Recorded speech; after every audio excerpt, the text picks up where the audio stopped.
Mesdames, Messieurs, bonsoir. Merci d'être là ce soir pour ce film magnifique, émouvant. Merci Eric. Quand est-ce que vous avez eu l'idée de faire ce film et comment est née cette envie? L'idée est venue de... je ne sais pas vraiment, en fait. Je me rappelle que ça m'est venu à un moment donné, ouais. Mais je ne sais plus comment. Je pense que c'est d'expérience en expérience, de trucs accumulés en trucs accumulés. Et à un moment donné, il fait sortir des trucs. Mais en tous les cas, quand ça m'est venu, j'ai trouvé que c'était je pensais que c'était une bonne idée, quoi. Assurément. Non, en fait, on fait beaucoup de choses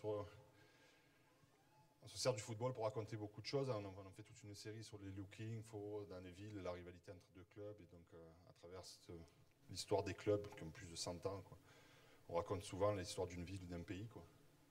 Ou toute la série sur les rebelles du foot. Celle-là, sur l'immigration, je trouve que le football a toujours été très présent dans la vie sociale et politique, quoi, de tous les pays. Et avec le football, on peut tout raconter, quoi. Et raconter l'immigration, ouais, je trouve ça intéressant, mais le raconter à travers le football, c'est encore plus... Voilà, c'est ce qu'on fait en tous les cas, et ça permet à des gens qui peut-être n'auraient pas été intéressés par le sujet, qui sont des amoureux du football et qui du coup s'intéressent à l'histoire de l'immigration. Le football est tellement populaire, je trouve que c'est... Non seulement on peut, avec le football, on peut raconter plein de choses, mais avec le football, on peut aussi intéresser beaucoup plus de gens, quoi. Et alors, ce qui est extraordinaire, c'est que vous faites parler des grands footballeurs et qui nous racontent une partie de leur vie. Quand on voit Michel Platini, par exemple, qui parle de son enfance, quand on voit Zinedine Zidane qui s'émeut, quand on entend son papa et tous les autres. Est-ce que ça a été difficile? Comment est-ce que vous avez fait votre choix, finalement, pour choisir ces footballeurs-là plutôt que d'autres, puisque l'équipe de France... elle a eu beaucoup de joueurs justement issus de l'immigration. C'est pratiquement les plus grands, quoi. C'est de toutes les vagues d'immigration. On a choisi, je pense qu'on a choisi les meilleurs, quoi. Voilà. Après c'est vrai que dès qu'on leur parle, déjà ça prouve que les footballeurs ont des choses à dire, quoi. Des choses intéressantes à dire. Et on s'aperçoit que souvent, à la fin de la carrière, à la fin de leur carrière, on se rend compte de ça. Et pendant leur carrière, en fait, ils n'ont qu'un truc en tête, c'est se concentrer sur le football et pas parler d'autre chose, quoi. Voilà, tout ce qui pourrait perturber leur performance. Et je trouve que c'est plutôt sain comme truc, quoi. C'est à peu près normal, quoi. Mais du coup, à la fin de leur carrière, on se rend compte que c'est des joueurs, c'est des gens qui ont des choses à dire.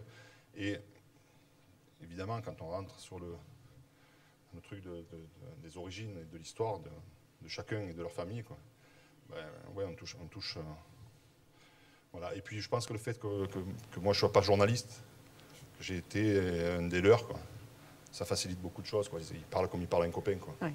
Voilà. Alors je crois que le public a beaucoup de questions. Je ne vais pas monopoliser la parole, au contraire, je vais vous la donner.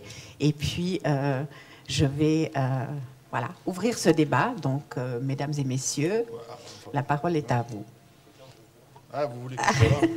Comme ça on vous voit. Ouais, mais je suis une lumière moi-même.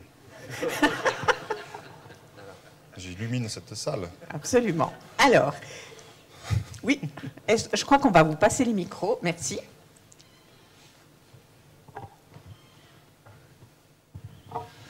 Oui, moi je voulais simplement vous remercier d'avoir donné du temps à l'écran à ces gens. Parce que ce n'est pas un film qui passe à 100 à l'heure, ce n'est pas des gens de parole.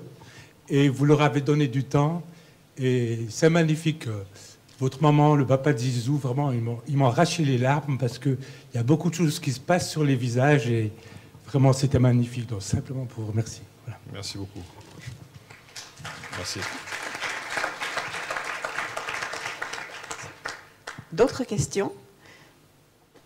Et monsieur là, monsieur Domenech. Oui. Ah non, pardon. Il y avait longtemps, merci, que j'avais pas entendu ça. Monsieur Cantona, bravo.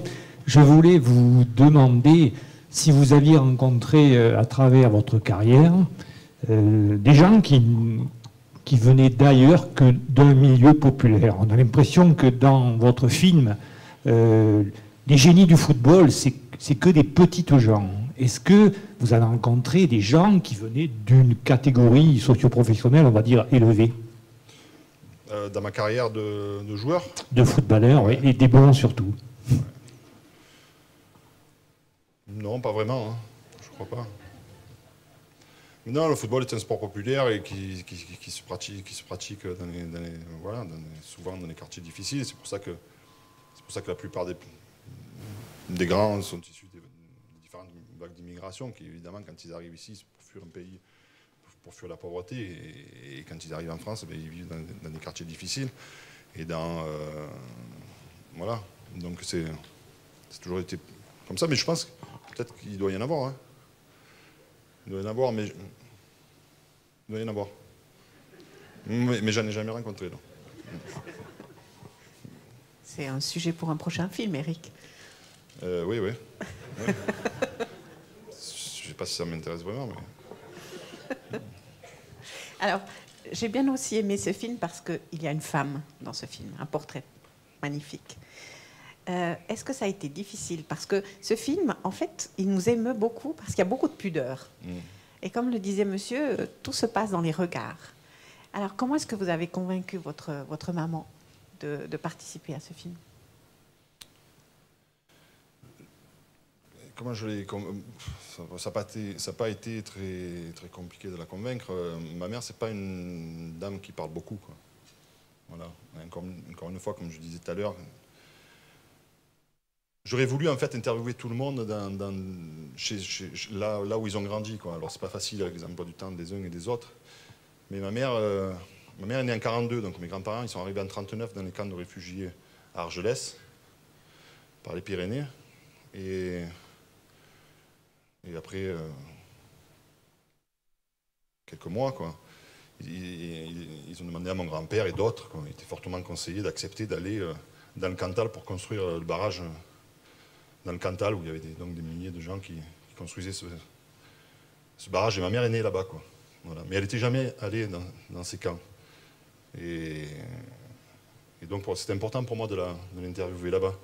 Parce que mes grands-parents, ce n'est pas des gens qui parlaient beaucoup, quoi. Et je pense que tous les gens qui ont vécu ce genre de choses ne parlent pas énormément. Mais elle a entendu quelques trucs. Et elle a vu des choses sur lesquelles c'est-à-dire qu'à un moment donné, on voit qu'elle a un bouquet de fleurs jaunes, quoi, dans sa main. Bon, elle n'en parle pas de ça, mais on le voit, quoi. Et bon, elle en parlait, mais elle était tellement émue qu'on n'a pas voulu le mettre parce qu'il ne faut pas trop non plus. Et en fait, ce bouquet de fleurs jaunes, c'était des fleurs qu'elle avait vues, qu'elle voyait tout le temps chez ses parents, quoi, chez mes grands-parents. Et c'est des fleurs qu'elle avait jamais vues nulle part, quoi, en Provence. Parce qu'ensuite, ils sont venus à Marseille. Et elle se demandait d'où venaient ces trucs, quoi, à chaque fois. Et quand elle est arrivée là-bas dans ces camps, elle a promené, parce que c'était au milieu vraiment de la nature aride comme ça, quelques plantes comme ça, et elle a trouvé ces fleurs, quoi.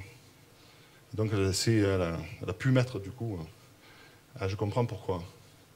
Il y avait à chaque fois des fleurs comme ça, ces fleurs-là, à la maison, quoi. Et ensuite l'interviewer, moi j'ai pas voulu trop l'interviewer, parce que c'était pas à moi de le faire, donc c'est Gilles Pérez qui l'a fait.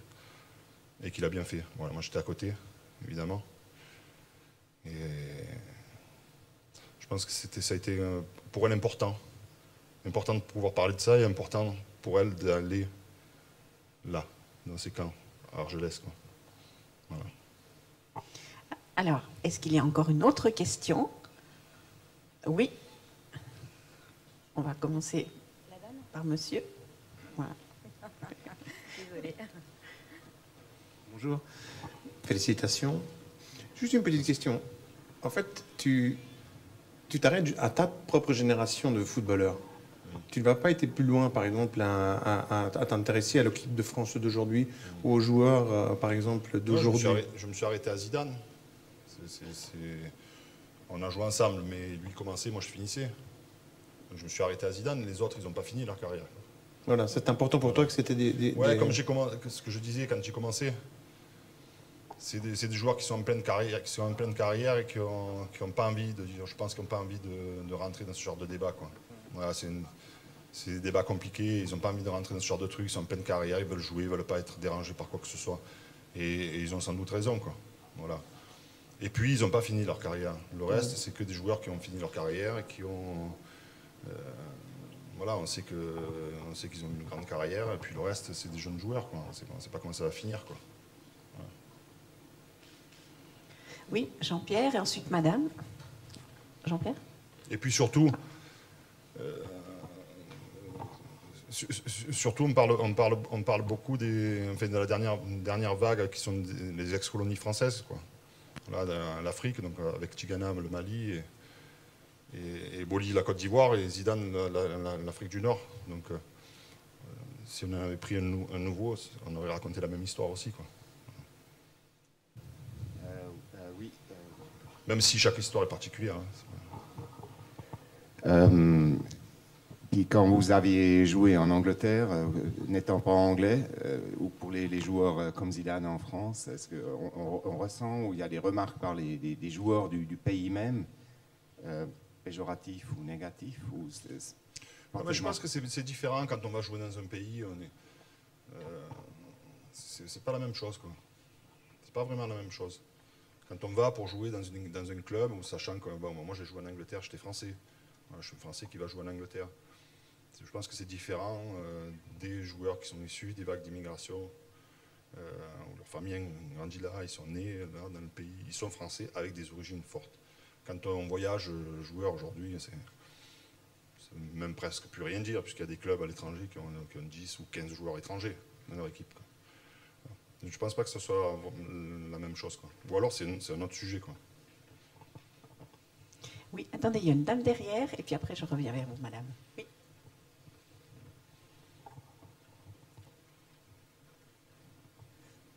Merci infiniment. Merci. Je ne suis pas moi-même footballeuse, mais j'ai trouvé excellent, émouvant. Et quand, je ne sais plus qui, un monsieur a dit que vous n'avez pas parlé des générations suivantes, moi je pense que vous en avez exactement parlé, parce que ce qui m'a touchée, outre tous les portraits absolument... c'est incroyable, les portraits que vous avez faits de votre mère, de Zidane, de... Bali, je sais plus. Boli. Boli, oui. Mais alors j'ai trouvé qu'il y avait bien sûr les générations suivantes, puisque vous avez montré les petits, les tout jeunes entraînés. Ça, j'ai trouvé très, très, très émouvant et très fort. Et ça parle justement de l'immigration et de l'intégration et de vraiment, ça ratisse très large là. Parce que ça parle de tout ce qu'on peut faire pour arriver à une meilleure convivialité, enfin, ou à moins de violence. Donc je pense que là, ça va très loin. Merci beaucoup. Merci. Non, à travers, pour nous, c'était important de montrer ces jeunes-là, parce qu'en fait, on a tous plus ou moins évolué dans ce genre de club, quoi, et dans ce genre d'environnement. Donc à travers eux, on racontait l'histoire de chacun, quoi. Voilà. Et c'était aussi important parce que je pense que le football, oui, c'est pas que je pense, que j'en suis certain, c'est que le football, c'est vraiment, c'est un formidable, le sport en général, le football en particulier, un vecteur d'intégration, quoi. Voilà. Et ces jeunes joueurs et les entraîneurs, et le fait que les meilleurs joueurs jouent à un moment donné, quelles que soient leurs origines, quoi, ça encourage les jeunes. Ça encourage un jeune de 10 ans de savoir que s'il a un don, ouais, le don, et c'était important pour moi de montrer Tigana, Zidane, disant qu'il y avait le travail aussi. Le don, c'est 40% et pas plus. Le reste, c'est du travail et la force mentale, quoi. Voilà. Et ces jeunes, ayant des modèles, savent que s'ils travaillent, s'ils ont un don, qu'ils travaillent dur, bien, qu'ils sont meilleurs que les autres, ils joueront un jour, quoi. Voilà. Et c'est pour ça aussi que je voulais montrer ça. Donc, le fait que les meilleurs jouent au plus haut niveau deviennent des modèles pour ces jeunes et facilitent le travail aussi des éducateurs, quoi. Voilà. Et pour moi, ça devrait être un modèle dans le reste de la société, quoi. Voilà. Et c'est aussi un bel hommage pour les éducateurs. Un modèle au niveau voilà, on peut faire de longues études, et de longues études, dès que ça devient subjectif, je trouve qu'il y a des injustices. Voilà. Et parce qu'il y a des injustices, on ne facilite pas le travail des jeunes, des instituteurs, on ne facilite pas le travail c'est-à-dire qu'on n'encourage pas un jeune, quoi. Un jeune de 10 ans qui aujourd'hui se dit, qui est dans des quartiers difficiles, qui n'a aucun modèle, ou ce qu'il peut entendre autour de lui, qui est la vérité, c'est un cas isolé à un moment donné, il n'a pas, la place qu'il mérite. Donc ce jeune-là, qu'est-ce qu'on peut lui en vouloir du coup, pas aller au bout quoi, de son truc voilà, non, on ne peut pas. Voilà. Déjà, le premier truc, c'est montrons l'exemple dans le reste de la société. Montrons l'exemple que celui qui, à un moment donné, étudie, et quelle que soit sa couleur de peau, s'il est meilleur que notre ou aussi bon que les autres, il aura autant de chances que les autres. Et on encouragera les jeunes. Et on facilitera le travail des éducateurs, des instituteurs. C'est un bel hommage aussi aux entraîneurs et justement aux instituteurs et à toutes ces personnes qui s'occupent finalement de ces jeunes. Ça aussi, c'est un hommage que vous leur faites. Madame, et ensuite monsieur et madame. Oui, et là aussi. On passe la parole à madame et on passe de l'autre côté. Okay, bonsoir. J'aimerais vous féliciter parce qu'en fait, l'important dans le message de votre film, c'est qu'on peut être intégré, mais on n'est pas obligé d'oublier ses origines. On peut garder tout à fait ses origines, sa culture, et tout en étant français, mais on est fier de ses origines. C'est ça le message. On n'est pas obligé d'être assimilé, de s'annuler comme... Exactement. Voilà, c'est ça. Bravo. Merci. Oui. Alors, je crois qu'il y avait une question là-bas. Oui. Oui. Pour reprendre exactement ce que vient de dire Madame, je voulais d'abord vous remercier d'avoir montré à quel point, au niveau des parcours individuels, l'immigration, c'est normal. On est ici et on est d'ailleurs, et personne n'a à nous demander de nous justifier ou de prouver qu'on est bien d'ici. Et ça, je voulais vraiment vous remercier parce que dans les interviews des footballeurs, à chaque fois que vous leur avez demandé plus ou moins d'expliquer comment ils se sentaient, ils ont répondu bah, c'est comme ça, puis c'est tout. Et la deuxième chose, je voulais vous demander, il y a une remarque d'un des entraîneurs qui m'a beaucoup interpellée, parce qu'il disait, nous on commence par dire aux enfants qu'ils doivent se respecter eux-mêmes, qu'ils doivent respecter le matériel, qu'ils doivent respecter les efforts que leurs parents font, et qu'ils doivent respecter leurs collègues. Et de ça découle le respect des différentes origines. Est-ce que vous pensez qu'aujourd'hui, où on a tendance à beaucoup mettre l'accent justement sur la diversité des enfants et de leurs origines, est-ce que vous pensez que c'est plus difficile du coup pour les enfants d'aujourd'hui de respecter les autres juste parce que ce sont leurs collègues, c'est d'autres êtres humains, et pas juste parce qu'on leur a dit qu'il fallait qu'ils respectent les noirs, les blancs, les jaunes, les verts Non, je pense que chez les jeunes, tout ça, et d'ailleurs c'est ce qu'il dit l'entraîneur à un moment donné, c'est-à-dire qu'il balaye carrément le truc comme si c'était c'est tellement normal qu'on n'a même pas à en parler, oui, parce que voilà, ce quartier, ce club, c'est tellement cosmopolitain, quoi que. Et moi, pour avoir grandi dans cet univers, c'est le genre de truc, les gamins, on ne s'est jamais posé ce genre de questions, quoi. C'est des questions d'adultes, ça. C'est des questions qu'on entend en grandissant, quoi. Et malheureusement, mais quand on gagne ensemble, on rit ensemble, et puis on perd, on pleure ensemble, quoi. Et quelle que soit la couleur de peau, quoi. Et c'est ça qui est magnifique dans le sport. Et je trouve qu'apprendre justement à vivre avec les autres, de vivre, c'est-à-dire que ce n'est pas quelque chose qu'on analyse, pas quelque chose qu'on intellectualise, c'est quelque chose qu'on vit au quotidien. Et on grandit avec ça. Et de grandir avec ça, c'est quelque chose, du coup, je ne parle même pas de naturel, quoi. C'est juste notre vie, quoi. Et c'est ça qui est extraordinaire, quoi, je trouve. Voilà, et oui, de vivre avec ses origines. On est ici, on est bien. Ouais, mais on a des origines et c'est important de vivre avec ses origines, quoi. C'est important de savoir d'où on vient, c'est important de savoir notre histoire. Et on grandit tous avec notre histoire, on a tous des influences de quoi que ce soit. Et quand on devient des humains, bien, si on fait de l'art, on a des influences de tel acteur, de tel artiste. Et ça a toujours été comme ça, de vivre. On grandit avec les odeurs d'une cuisine, on grandit avec un accent, on grandit avec une lumière, un environnement, on grandit avec tout ça, quoi. Et comment on peut... je trouve qu'essayer de... faire en sorte de renier ça, quoi, c'est se renier soi-même, quoi.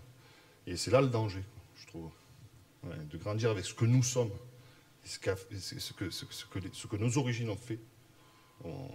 C'est ce qui fait qu'on est heureux et soi-même, quoi. Voilà. On ne vit pas avec... Ma mère ne parlait pas espagnol, quoi. parlais pas espagnol parce qu'à l'école, on disait oui, les parents ils parlent espagnol, ils parlaient catalan. Et donc, ils devaient écouter. Et donc, elle comprend tout, elle ne parle pas parce qu'il ne fallait pas qu'ils parlent. Pourquoi? C'est quelque chose d'incroyable, ça. On peut vivre avec sa langue maternelle et puis en même temps apprendre la langue du pays et puis on peut parler deux langues, quoi. Et ça facilitera le truc puisque le plus difficile c'est d'apprendre la deuxième. Et pareil. Du coup, quand on prendra les cours d'anglais, on parlera encore mieux l'anglais. Et c'est important de garder sa langue maternelle quand même. C'est extraordinaire. Moi, ma femme elle est d'origine algérienne et nos enfants, eh ben, je veux qu'ils parlent la langue, puisqu'elle le parle. Eh ben, la langue de leur mère, quoi. C'est important. Et ils parleront super bien le français. Et d'ailleurs, ma femme, elle parle super bien le français. C'est ce qui est beau, quoi. Je trouve. Il faut que ça se garde, ça. Et vous parlez un peu le sarde aussi? Ben non. Non, parce que c'était une époque où c'était comme ça, quoi. Je sais pas si certains d'entre vous ont vécu ce genre de truc, quoi. Mais à une époque, c'était à l'école, voilà, on demandait aux parents, voilà, les enfants, ils doivent répondre en français. Donc c'est comme ça qu'on a perdu la langue. Il n'y a pas eu cette transmission. Moi, j'aurais adoré parler le sarde et le catalan. Mais non, je parle le français mal, mais je le parle. Alors vous êtes un exemple extraordinaire de cosmopolitisme parce que vous êtes à la fois sarde par votre papa, catalan par votre maman, vous êtes français, vous êtes marseillais, vous êtes the king pour les Anglais. Comment vous vivez tout ça? Ah, comment vous vivez tout ça? Comment est-ce que, voilà, vous avez envie de transmettre tout ça à vos enfants, à nous, le public, aux gens qui viennent? Comment, ouais. Ce que je suis. C'est ce film qui est en quelque sorte, voilà, une de vos cartes visites aussi. Non, après chacun raconte l'histoire qu'il a envie de raconter, mais je pense qu'à travers tout ce qu'on raconte, oui. Si on le fait honnêtement, je crois que tous les films qu'on produit ou voilà, dans lesquels on est impliqué, c'est une partie de nous, quoi. On raconte une partie de nous. Voilà. Après, moi, je ne vais pas partir dans des trucs, des débats. On fait ces trucs et ça parle pour nous, quoi. Voilà. Bon, après, il y a des débats comme ça où on discute un petit peu entre nous, quoi. Mais je trouve que c'est important. En fait, ce que j'aime, en tous les cas, c'est le documentaire, je trouve ça magnifique.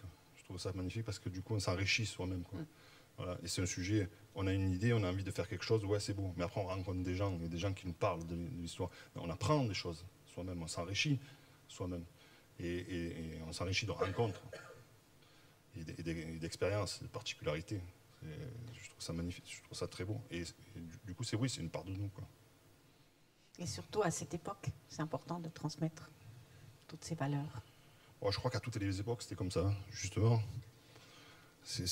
On se rend compte, peut-être en voyant ce film, que quand Coppa dit j'avais 14 ans, de toute façon, il n'y avait pas de place pour les fils de Polonais ailleurs que dans les mines, quoi. Et voilà, quand le monsieur, le vieux mineur, dit j'avais 18 ans, tu veux être français, Marius? C'est super, il y a la guerre d'Algérie. Ça y est, tu es français. Et je pense que si demain il y avait une guerre, beaucoup de gens sans papier deviendraient français très facilement. Hein. Oui. C'est un éternel recommencement. Malheureusement. Madame, vous aviez une question aussi?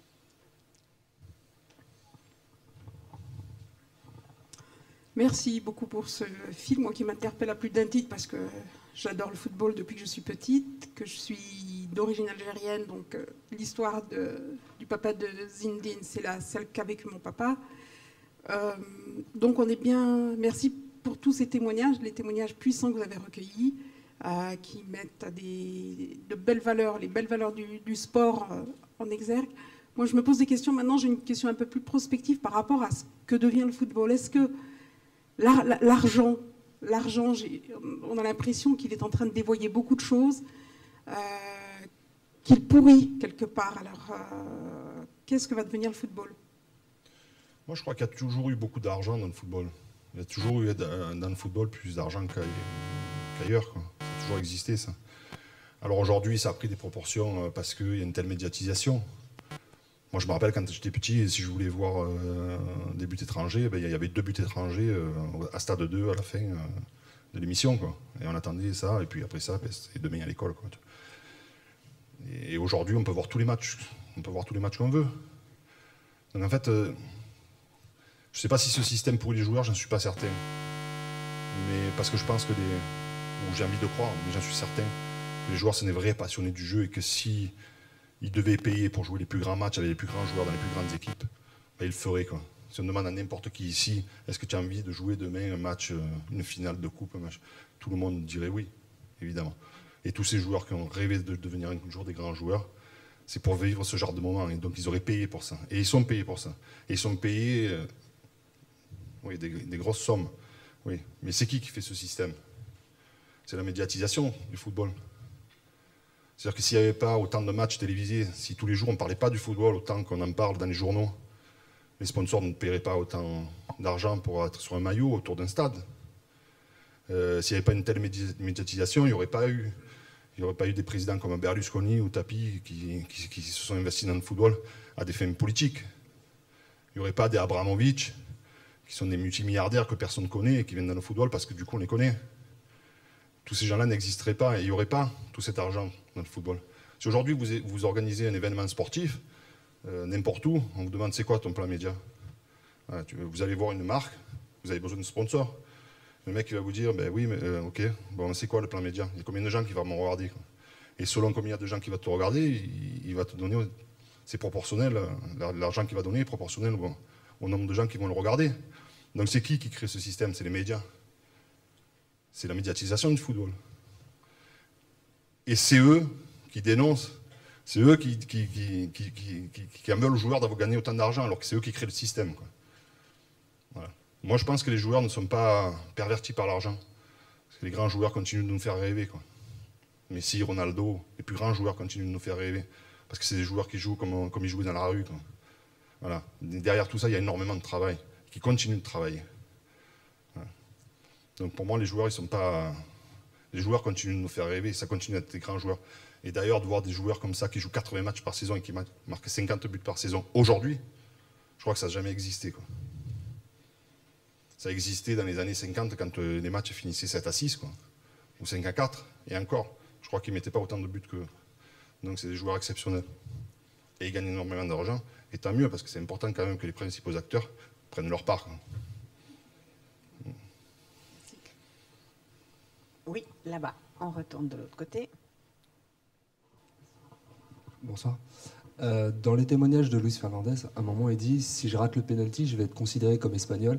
Si je le marque, je suis considéré comme français. » C'est des situations qui reviennent qui ont été, je pense, assez fréquentes pour beaucoup de footballeurs. Savoir qu'ils pouvaient être associés dans la défaite à leurs origines et dans la victoire, entre guillemets, au pays d'adoption.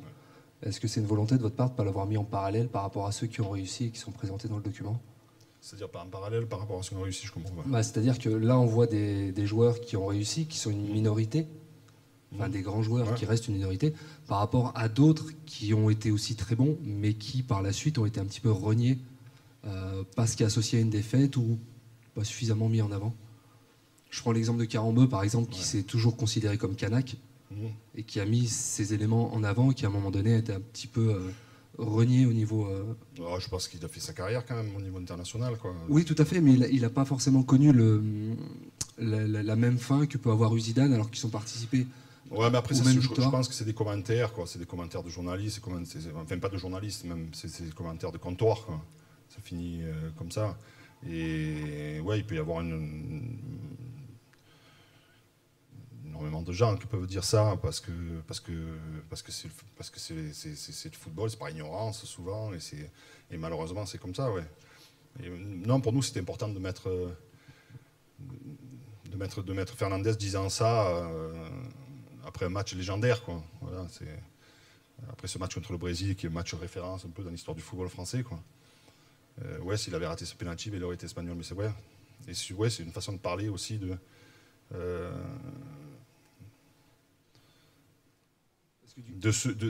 C'est-à-dire qu'on peut faire le parallèle avec la Marseillaise, par exemple. C'est-à-dire que ceux qui chantent pas la Marseillaise ceux qui doivent encore plus chanter la Marseillaise, c'est ceux qui, comme dit le sociologue à un moment donné, qui sont moins français que les autres, quoi. Qui est moins français que les autres, quoi. Voilà. Pour moi, c'est un petit peu... si on doit créer un parallèle, il est là, quoi. Voilà. Mais ce sont des Français, quoi. Voilà. Et après, le reste, c'est des commentaires d'ignorants. Alors, Eric, il y a un problème aussi, c'est la violence dans les stades aujourd'hui. On voit ces supporters, ces hooligans qui détruisent des villes comme dernièrement, ça s'est passé à Rome, par exemple. Comment est-ce que vous expliquez cette déferlante de violence et qu'est-ce qu'on peut faire pour faire en sorte que ces supporters ne se déchaînent plus comme ils sont en train de le faire? Mais ça, je pense qu'il y a des gens qui essayent de combattre ça, quoi. Mais ça c'est pas aussi un truc ça a toujours existé, hein, plus ou moins, quoi. Ça existe depuis longtemps, quoi.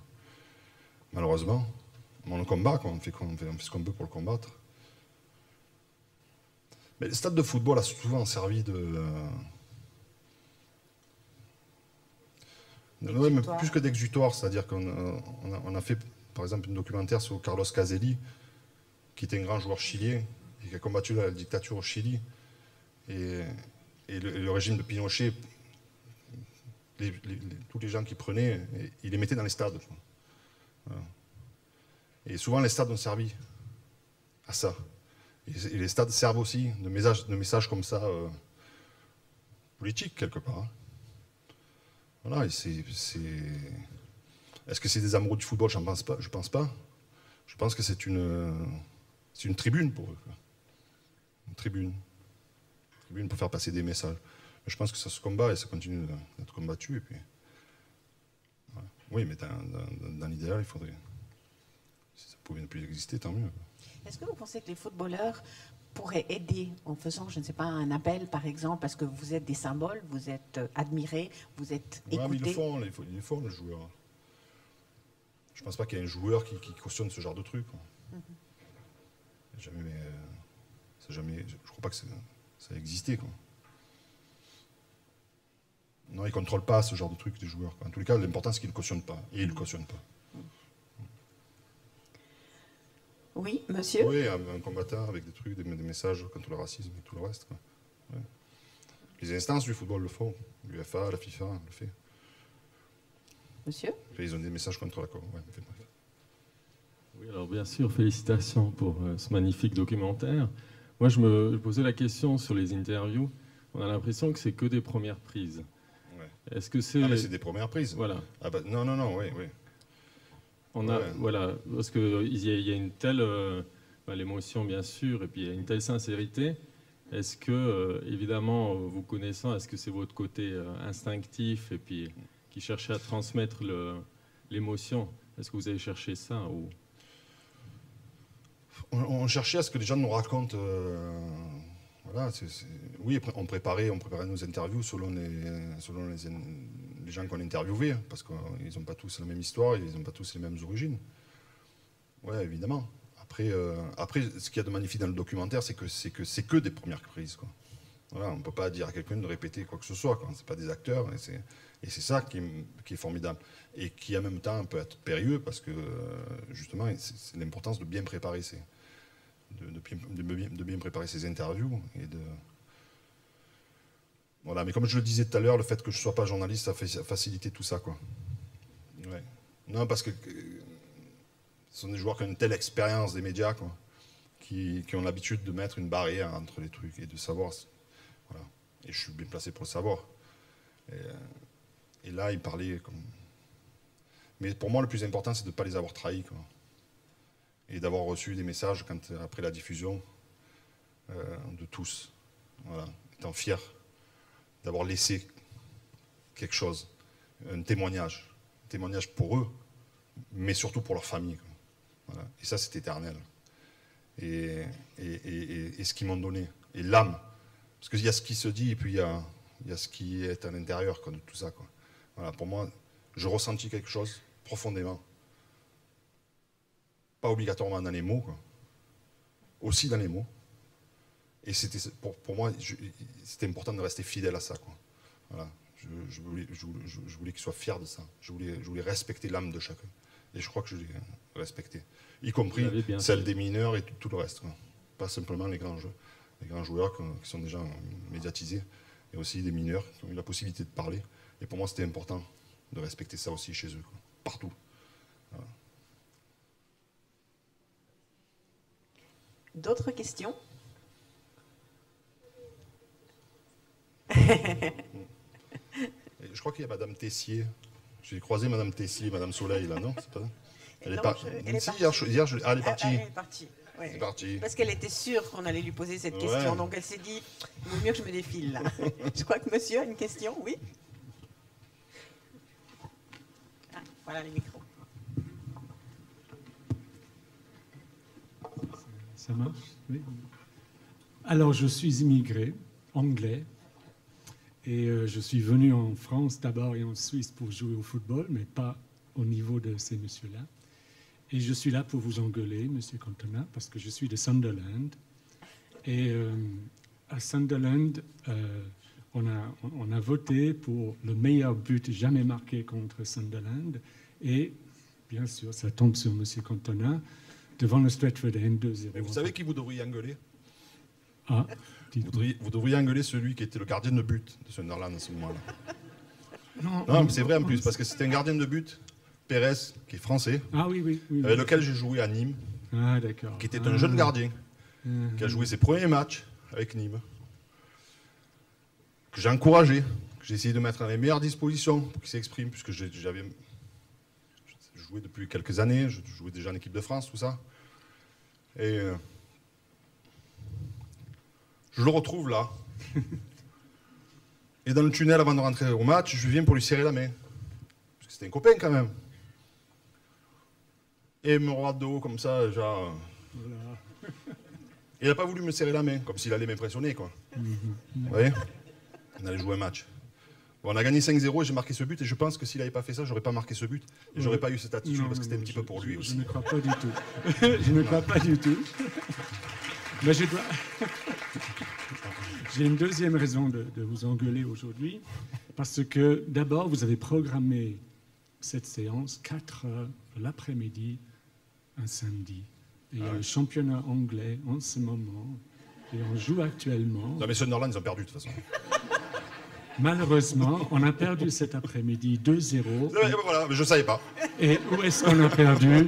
À Manchester United. En plus. Ne me dites pas que vous n'étiez pas au courant. Ben, non.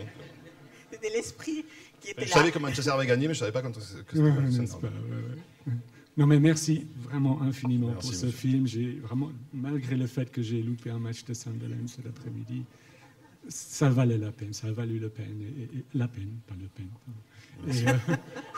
Excusez-moi. Merci Jane Birkin. Ah oui. Ah, merci infiniment. Merci, monsieur. J'apprécie. Eric, comment est-ce qu'on sort de ce film avec une grande émotion? Vous avez donné beaucoup de vous-même. Entre parenthèses, vous êtes formidable parce que je crois savoir que vous ne vouliez pas parler de football. Vous êtes venu ici en tant que président du jury. Vous vouliez voir des films, vous vouliez parler de cinéma. Et là, on n'a fait pratiquement que parler de football. Non, justement, je trouve qu'on n'a pas parlé de football. C'est-à-dire qu'on s'est servi du football pour parler d'autres choses, quoi. Le sujet un peu de mon documentaire. Je savais très bien qu'en venant ici faire une question-réponse après mon documentaire, on allait parler un petit peu de tout ça. Et je trouve que ça a été respecté. Merci. Alors, votre prochain documentaire, parce qu'on l'a compris, vous aimez le documentaire, vous avez envie d'en refaire. Ouais. Vous pouvez nous en dire un peu plus? Quel va être le sujet sur le prochain? Ben oui, on a des journalistes là, il faut bien qu'ils écrivent. Voilà, le prochain film d'Eric Cantona sera... on le tourne au mois à la fin du mois, là. Oui, on le tourne à la fin du mois. Voilà. Et vous voulez savoir? Absolument. Ouais. Attendez, bah oui. C'est vrai? Non, c'est une trop bonne idée, je peux pas. Allez, allez, Eric. Ils sont venus pour vous. Pour les journalistes. Pour les journalistes et le public. Allez. Non, mais s'il n'y avait pas de journalistes, je l'aurais dit au public, mais il y a des journalistes. Bon, alors, ce sont des citoyens. Allez-y. Non, c'est un beau sujet. C'est un super sujet. Ouais, c'est très bon, c'est super. Je suis très excité.